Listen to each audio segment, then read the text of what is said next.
95% लोग आज इसलिए डिप्रेशन का शिकार हैं। यहाँ कोई बच्चा बैठा हुआ है क्लास में, सब पाषाण काल के लोग हैं सब। और ये पश्चिम के लोग चाहते नहीं कि तुम ध्यान करो, क्योंकि तुम ध्यान करोगे मन से मजबूत हो जाओगे, तुमको स्ट्रेस होगा ही नहीं। अगर मेरे अंदर सांप्रदायिकता होती तो मैं मुसलमानों से बात नहीं करता, समर्थन तो बहुत दूर की बात है। चैलेंज करते हैं, आधा घंटा करना जिस दिन शुरू कर दोगे ना, कोई नशा नहीं करोगे। नहीं, वो आपका कहने का मतलब तो यही था कि मोहम्मद साहब ने बल्ब की खोज की। अरे मैंने कहा तुम यार काम सही से करो, सिलेक्शन क्यों नहीं होगा? और नहीं होगा तो अब तुम नीचे नहीं जाओगे। 95% लोग आज इसलिए डिप्रेशन का शिकार हैं, ओवर थिंकिंग। उसकी वजह यह है कि वो वीक है ना अंदर से। तुमसे ध्यान करने के लिए जो कहता तुम उसका मजाक उड़ाते हो, तुम भारत के संतों का मजाक उड़ाते हो। एक दो संत अगर पकड़ ही लिए गए किसी काम में, 250 का नकली नोट देखे हो, असली होता ही नहीं। जिसका असली होगा उसका नकली भी होगा। अरे पश्चिम के लोग चाहते नहीं कि तुम ध्यान करो, क्योंकि तुम ध्यान करोगे मन से मजबूत हो जाओगे, तुमको स्ट्रेस होगा ही नहीं। स्ट्रेस होगा नहीं, तुम गुटखा खाओगे नहीं। गुटखा खाना मतलब क्या? जुगाली। मुंह चलता रहेगा तो दिमाग शांत रहेगा। यहां मैं देख रहा हूं लोगों को, मतलब वो बनमस्का वाला सुबह 7 बजे आकर गुटखा मुंह में डाल लेता है। मैंने कहा यार तुम बेचते तो अमृत हो और खुद खाते जहर हो। अरे भैया, हम कहीं जितना कमा रहे हो ना, ये सब अस्पताल में चला जाएगा। ये गुरुदेव पे है ना 2 बनमस्का वाले, एक है उसमें वो 7 बजे,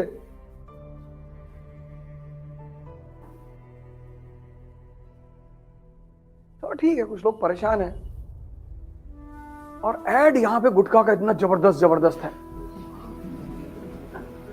कंपनी गार्डन के चौराहे पे रजनीगंधा का एड देखो ना, भयंकर और फिलोसॉफिकल एड। दर्शन,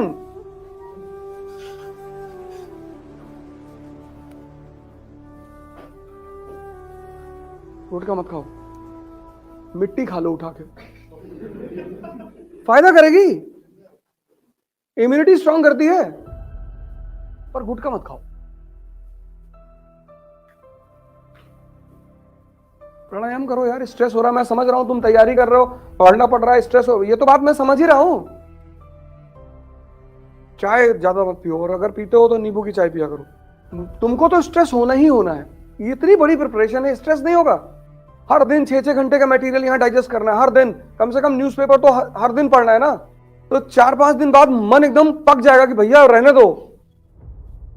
तो उसको बचने का कोई तरीका तो चाहिए, वो उसका भी तो सोल्यूशन चाहिए। सोल्यूशन प्राणायाम है, भस्त्रिका।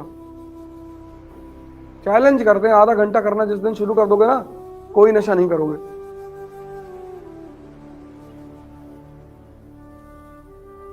चैलेंज। आज हमसे बहुत लोग कहते हैं कि हम सुबह 7 बजे मिलेंगे, ये वो। ये अशरफ भाई हमारे शाहरुख बैठे हैं। हाँ फैजल भाई भी थे। तुम कहाँ थे? अच्छा, हाँ 15-16 किलोमीटर डेली। आओ दौड़ा जाए यहां से औरैया तक। करोगे क्या यार? इस जीवन का करोगे क्या? आओ साइकिल लेके आगरा तक घूम के आए जे। इतनी तो शक्ति शरीर में रख लो ना, कुछ तो डेवलप कर लो जीवन में, हैं? नहीं पढ़ रहे हो, अच्छी बात है, नहीं पढ़ाई मन कर रहा है, पैदल चले जाओ आगरा तक, ताजमहल देख कर आओ। अपने मन से कहते हो जब तुम्हारा दिल कहेगा तो बताना मुझे। तो तुमसे कहता है मन नहीं लग रहा, यही तो विचार फेंक रहा है। मौसम नहीं ठीक है, 3 दिन से धूप नहीं निकली है। अच्छा चल चल, ये 5 किलोमीटर बाद तुमसे कहेगा लौट के भैया पढ़ लो, हम कुछ नहीं कहेंगे तुमसे। खुद को कंट्रोल करने का सबसे प्यारा तरीका है अपने को सजा देना। और जिस दिन तुम खुद को सजा देने लगोगे, तुम्हें दुनिया में दूसरा कोई सजा नहीं देगा। राजा बन जाओगे ना। एजुकेशन का एक ही सिद्धांत है, मैं तुमको बार बार क्लास में कह चुका हूं। एजुकेशन मतलब दिमाग को जिंदा करना। तुम अपनी स्थिति से अंदाजा लगाओ कि तुम 16 साल पढ़े हैं, फिर तुम्हें कोचिंग भी करना पड़ रहा है।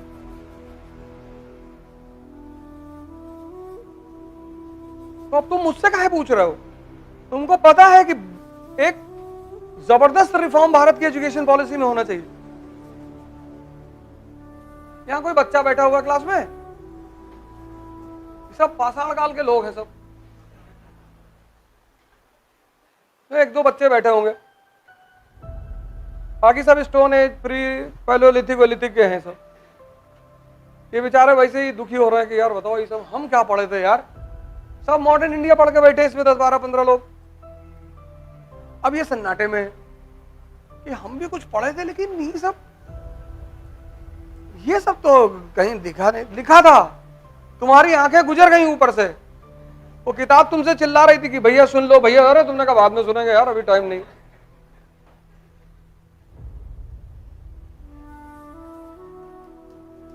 और तुम्हारा वो हाल हो रहा है कि दुविधा में दोनों गए, माया मिली न राम। तुम मेहनत भी कर रहे हो, जिंदगी भी कमा रहे हो, और तुम्हें कुछ मिल भी नहीं रहा है। कॉम्पिटिटर हो तुम, घर से तुम्हारे 5 6 7 हजार 10 हजार रुपया आता होगा, तो ना तुमको खुदा मिल रहा है, ना तुम जीवन जी पा रहे हो, और सनम तुम्हारे हाथ में है ही नहीं। जल तो तुम बहुत रहे हो, ऐसा नहीं कि नहीं जल रहे हो, जल बहुत रहे हो, लेकिन कोयले की तरह जल रहे हो, राख बन जा रहे हो। स्कूल की एजुकेशन का मतलब क्या है? तुम्हारा दिमाग जिंदा हो जाए, तुम सोचने लगो, कनेक्ट करने लगो।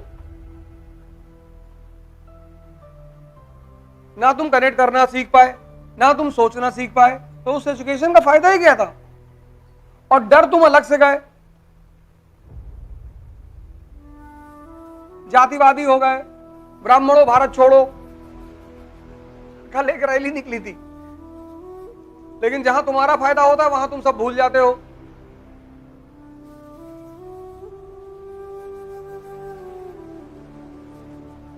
इस देश का आदमी छदमी बहुत है ना, छदम, सूडो।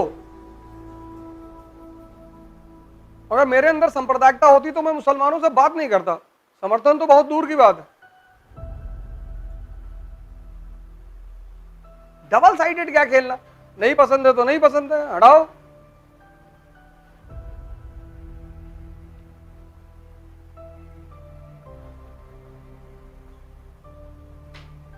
धर्म में, किसी धर्म में कोई कमी है ही नहीं। मैं तो 1000 बार, आज एक मुझे गुप्ता जी मोती झील में 2-3 लोग मिल गए हैं, दोस्ती हो गई, कानपुर के सम्मानित लोगों में से। आपने जो वो कहा था वीडियो में, इस्लाम लैंप लेकर आया, तो मोहम्मद साहब ने बल्ब की खोज की। अरे मैंने कहा गुप्ता जी कैसी बातें उल्टी सीधी कर रहे हो। नहीं, वो आपका कहने का मतलब तो यही था कि मोहम्मद साहब ने बल्ब की खोज की। अरे मैंने कहा गुप्ता जी डॉक्टर हैं,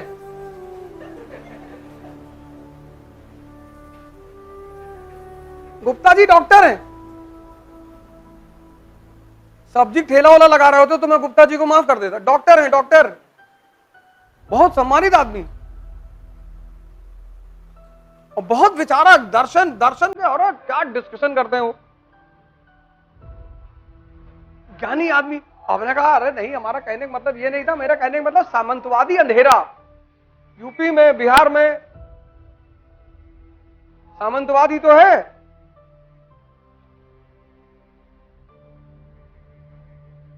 तुम्हारा दुश्मन कोई जाति है? ब्राह्मण नहीं परेशान है जो आम आदमी है?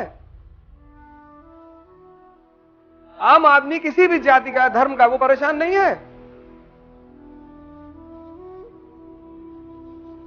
पर तुमको वो नहीं दिखाया जा रहा, तुमको दिखाया जा रहा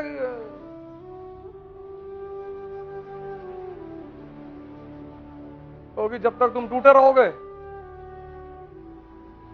डिवाइड एंड रूल, उसमें तो कुछ कहने वाली बात ही नहीं। ठीक है, तो शिक्षा में क्रांतिकारी सुधार। इतना बैग लेके लड़के क्लास में जाते हैं, क्या फायदा? मॉडर्न पीरियोडिक टेबल और मेंडलीव पीरियोडिक टेबल में फर्क ही नहीं पता, क्या फायदा?